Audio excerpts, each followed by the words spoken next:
So I figured we're days before Christmas. We're getting real close. Okay, looks as though, this is yesterday afternoon, looks as though they got the continuing resolution bill settled and everything, so we can forget about that stuff and the swampy political crap and just talk about Christmas stuff and holidays and all that, right? Nope. Rug pulled out from under, because what it's turned into now, and again, all I wanted to do was talk about lighthearted stuff, and we'll still get to that. It turned into a lesson on propaganda. And I can't come on here. You know, I'm always trying to be honest with you and not tell you what I see and what I feel is going on here, because it's right before our eyes. So it's okay. You know what, though? At the end of it, though, the moral of the story, it's a good thing. But just telling you, if you're tired of hearing about the swampy politicians, I think we all are after this year, it's a reason why we're going to talk about it. And we will. But first of all, thanks for finding me. Thanks for finding I hope it's a great holiday season for you. Thanks for finding Wicked Radio. And the podcast will be on the audio version, wherever you get those, just past 9 a.m. Usually it posts on all of those things. And again, it plays as a replay here a little bit later on X and YouTube, and now on Facebook too. And by the time you see this or hear this later on, maybe they've passed a continuing resolution bill. Maybe it's all set. Maybe the government stays open. I don't know, but maybe not. Because here's what went down yesterday. And again, we'll lighten it up here in a little bit. Don't worry about it. So they had the big monstrosity thing we talked about yesterday that got upended because we, the people, got a hold of this thing and shot it down and pressured Congress people to not sign this thing because it was awful. Of all the swamp political porky stuff that happened before, this was probably the worst. It was 1,500 pages plus that we went over yesterday, not to go over that again, and it was all kinds of censorship, all kinds of control, all kinds of just awful, awful stuff. Well, that got shot down. Thank God. So then, there's the way it works up there with those people, and then it came back with another thing, and Trump was pushing for this other resolution. It looked like they had a deal there, and then that got shot down. So let me give you, better than I can explain, J.D. Vance was coming out of the halls of Congress yesterday, and he explained where we stand at this moment. Let's go to J.D. The Democrats just voted to shut down the government, even though we had a clean CR, because they didn't want to give the president negotiating leverage during his first term, or during the first year of his new term. And number two, because they would rather shut down the government and fight for global censorship bullshit. They've asked for a shutdown, and I think that's exactly what they're going to get. 38 Republicans voted against it as well. That reporter's right, by the way. 38 Republicans voted against this, too, who just wanted the pay raises. I mean, that's exactly what it is. There's still a lot of rhinos fighting against anything for the American people in there. But anyway, that's where we are now. So apparently, as we stand right now, they're going to vote on it again in a couple of hours. In real time, that'll be about 10 a.m. Eastern time. You know, again, by the time you're watching this later on a replay or hearing it, maybe it's settled, maybe it's not. I don't know. So let's get to the basics now, because I had the same questions. Because it only happens every once in a while. What actually happens in a government shutdown? Like who's affected? Obviously, federal employees, right? Federal government, just going by NBC News. Boy, you got to take this with a grain of salt, huh? But it's true. These are just the facts. Federal government unable to pay its millions of employees, members of the military, and reservists just before the holidays. That stinks, obviously. Hundreds of thousands of government workers could be furloughed, meaning they would temporarily stop going to work. There was a shutdown in 2013. About 50,000 workers were furloughed, but the most essential to keep like everybody safe and the country actually running, they're not furloughed, but it's everybody else, which is a tough thing. It really is. That's tough, especially before the holidays, and I understand that. But my God. So anyway, that's where we stand right now. What we learned yesterday, and again, we'll get to lighthearted stuff here in a second, don't worry. What we learned yesterday, if you paid attention to this at all, if you can stomach it, was a real-time lesson in propaganda. And I got to tell you, it's like I can't come on here. Like I said, my whole goal was to come in and talk about Christmassy, lighthearted stuff. But I can't when I see it. Because for 30 years, when you've dissected news, you get a really good sense of how propaganda works. And you can't unsee it once you see it and once you learn it, right? And what we're learning here is we're all starting to understand this now. One of the keys to watch out for, here's my gift to you. One of the keys to watch out for when there's propaganda is when one of the and it happens with the Republicans too, don't kid ourselves here, but when one particular party keeps using the same keywords over and over again, that means the talking points went out. And you heard the talking points all day long yesterday, and you'll hear it again today. President Musk. You heard that. I heard it no less than 10 times from government officials and media hacks, talking heads, because the knives are out for Elon.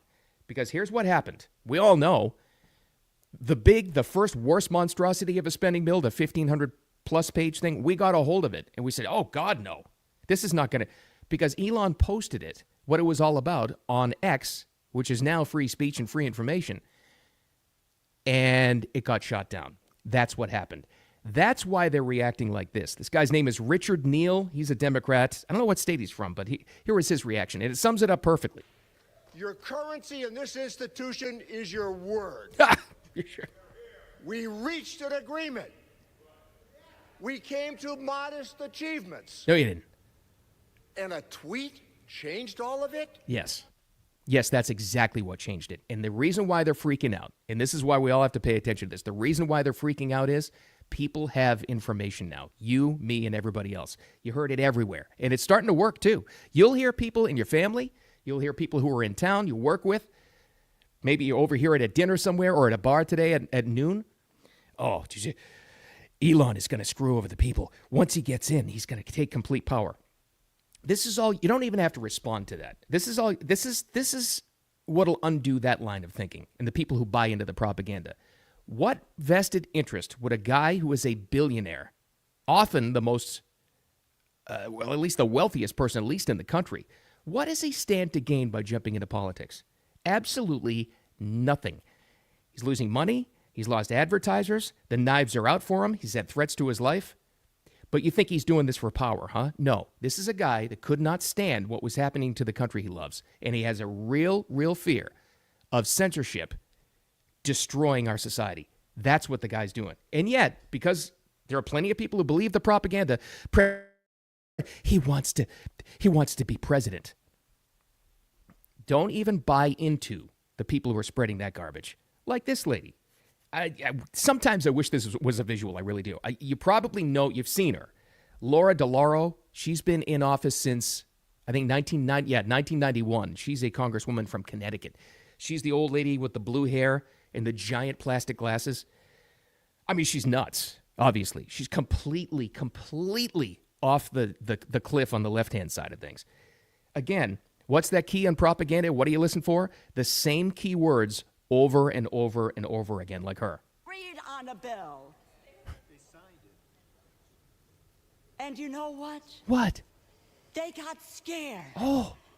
Because President Musk There it is. told them, President Musk said, don't do it. Don't do it.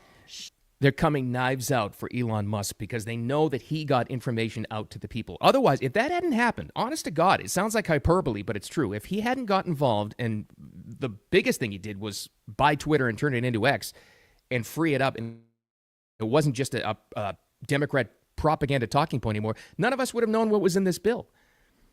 90% of the Congress people didn't know what was in this bill. But they read it, dissected it, got it out to the people. We got back to the lawmakers. We said, we're not passing this. No. And that's why they're freaking out. And that's why the propaganda is there. Also in the media. This is barely media, but it is. So the lowest IQ people among you will be watching The View, right? I still can't understand why they're on the air, but they are. You know, cat lady shut-ins eating bonbons are watching The View, but they're still on there.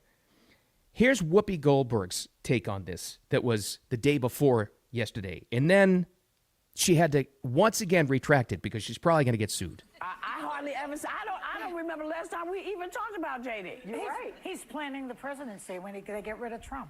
Oh. So you think it's Musk Vance? Possible.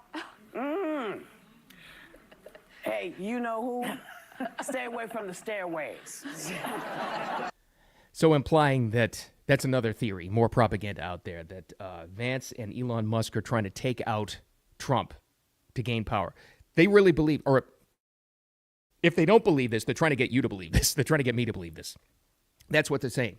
But because now we've got information and people like Trump, who just won a lawsuit against ABC, are fighting back, well, the retraction happened almost immediately. Isn't that something? I was thinking of that. I wasn't trying to indicate that they were actually standing there with their legs out, hoping he would trip. No, nobody wants anything done No, to the president. it was lighthearted, and it's the holidays. Come on. It's the holidays, guys. You know, we We didn't imply that they're trying to kill Trump. That was just laughs. Ha, ha, ha, ha. Do you think they would have come back with that retraction on the air unless they had been sued before? Because they've had to come back and read legal letters and everything else. And now you got Trump suing major networks, ABC, the parent company of The View. You think they would have come back with that and apologized? I don't think so. All right, so that's where we are right now. All I'm saying is, my takeaway from this whole thing is, I don't know whether we're going to be able to shut down the government or not. I have no idea. But watch out for the propaganda. And again, if I can give you anything, I'm burdened with this. Watching this stuff for decades, when you see propaganda, you can't unsee it. And one of the keys to see what's bullshit and what's not is when they use the same keyword over and over again. Count how many times from yesterday through today, and maybe going forward, you'll hear the term President Musk. Every time you hear that, somebody's trying to lie to you. Just saying. I'm just saying. All right, can we get out of the swampy stuff, please, for a quick second? Please. Yesterday, we were talking about last-minute Christmas gifts. Shocking amount of people. I saw more surveys that said people wait even later than I do to buy Christmas gifts. And I'm a late shopper. Like, wait till Christmas Eve? Man, is that ballsy. But CNET Network came out with some ideas for you late shoppers, and I guess this goes to me too, for things you can buy last minute for those on your shopping list. A digital product, online course, streaming subscription, even a video game. I wonder, you know what? I wonder if things have changed, though, if people are okay with that. Because it's nothing you can really open or, touch, feel. Maybe kids would be cool with it, like an online video game. I don't know about that one. But again, you'd be desperate if you're waiting this long. An experience, concert tickets, football, sporting tickets, vacation, other future event. But again, what's the drawback? Can't touch it, feel it, enjoy it right now. I wouldn't just rely on that one gift. I'd have other stuff to go to. How about this, though? They listed number 3. This is coming from CNET, the electronics outlet. Cryptocurrency.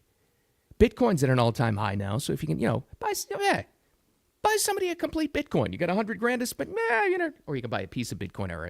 Can you imagine buying somebody cryptocurrency for the holidays? This may be the first year where that's really happening a lot. It's going to happen a lot more in the future, but man, that would be... What if you bought it for somebody who doesn't understand it? That'd be an awkward Christmas, wouldn't it? I don't know. Things are changing. A homemade coupon. No, don't even try that. Photos of you together. No, don't even do that either. If you want to ruin... there are some gifts you're better off not giving at all. You'd be better off like saying, you know what, I didn't get anything this year, rather than a homemade coupon. That's just going to derail any plans you had. All right. Let's wrap it up today with something that's awesome. You may have seen this viral video, and you don't really need to see the video. You can just hear the audio because it's absolutely worth it. I thought this was from a few years ago. If it is, I think it's new, though, but it's from TikTok. It's the #1 trending video in the country right now because it's just awesome. Sometimes when you have these TikTok videos, you don't know where they're from. They'll give you the listing of where. It's just, they tell you who it is and who the account user is. There was a little girl... You may have seen this at the Christmas special presentation, might have been a play or whatever. And I guess they got a chance to grab the microphone and say something nice and wish everybody Merry Christmas and Happy Holidays and all that stuff. What we got out of this was the most confident little girl, I think, on earth. She's amazing. And it starts you can hear how confident she is. But the problem with this is, if you want to call it a problem, is, well, she starts to spill the tea. In other words, she calls out one of her little classmates, obviously a little boy that she's not too happy with. This is how it went. But at the end, listen to how they shut her off. Everybody has the same reaction to this. I think they wanted to hear what she had to say. I am very proud of myself and all of my other friends inside my class. And my class is really sweet, Aww. Except one little boy. Uh-oh. And I need to tell All right. The audience loved it. The crowd loved it. What happened? You can't see this part, but what happened at that point was the teacher, and I think there was a parent up there too, probably volunteering. Might have been her mom, I don't know, who instantly grabbed the microphone and ushered her off the stage. We're all thinking and saying the same thing, right? I want to hear what she had to say about this kid. And I don't think this is the case, but I'm really hoping that she didn't get admonished or punished or spoken to about this from either the school administrators or her parents, because let's face it, it was kind of awesome. And that kid, how confidently she started that, that's an amazing thing. We all want to teach our kids self-confidence and the ability to do that. I would watch out for that kid. I don't know who it is. She's going to be a leader at some point, though. She is not putting up with anybody, and she also had some nice things to say about her classmates in there. Let's not forget about that. I want to. Someday we'll get the full story, who she was talking about. Someday when she's in Congress herself or as a leader of industry, she'll tell the complete story because I'm dying to hear it. But man, what a kid. That's the best viral moment of the holidays so far, maybe of the whole year. It's amazing. You check out the complete video on your own time, but that's what it sounded like. All right, thanks so much for hanging out with me. We got a weekend to get into, everybody. How about that? Last weekend before the big Christmas holiday, Santa's getting the sleigh ready, feeding the reindeer, getting them all fat and energized up. We have a great last weekend before the holidays. Remember, the takeaway, don't fall for the propaganda, because now you know how to spot it. And the other thing is, don't take any crap from anybody, just like that little girl on stage. Thanks for finding Wicked Radio. Audio podcast, wherever you get those, will be posted very soon. And then it lives on as a replay here on all these other channels, wherever you find Wicked Radio and me, Bill Adams. And by the time you see this on a replay, maybe they have a continuing resolution in the swamp in Congress and get their heads out of their asses. But I wouldn't count on it. With all that said, have a wicked awesome weekend, and we will talk to you on Monday.